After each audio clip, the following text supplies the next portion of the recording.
కళ్యాణ్ ఒక టైంలో డౌన్ అయినప్పుడు తనుజనే సపోర్ట్ చేసింది.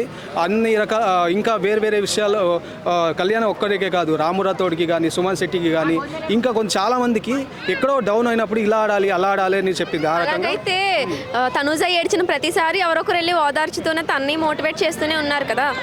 ఎంత ఇచ్చేసినా తనుజలాగా అందరినీ కలుపుకుంటూ అన్ని రకాలుగా ఆడట్లేదు. అన్ని రకాల కుటుంబంలో ఈ హౌస్లో ఇన్వాల్వ్మెంట్ కానీ అన్ని విషయాల్లో ఇన్వాల్వ్ అవుతుంది. ఏదన్నా టాపిక్ ఉంటే గట్టిగా మాట్లాడుతుంది. తను టఫ్ ఫైట్గా ఇస్తుంది.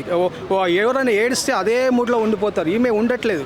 అంతకుముందు సీజన్లో చూసా, ఏడిస్తే అదే కంటిన్యూ అయ్యి అలాగే ఎలిమినేట్ అయిపోయాడు. ఈమె అలా కాదు, ఏడిసినా మళ్ళీ కంబ్యాక్ ఇస్తుంది. ఏడవని ఉంటుంది, మళ్ళీ ఏడుస్తుంది, అంతే బాగా కంబ్యాక్ ఇస్తుంది. ఇక్కడ టాస్క్ ఒక్కటే కాదు, ఇంకా బిహేవియర్ కూడా ఇంపార్టెంటే.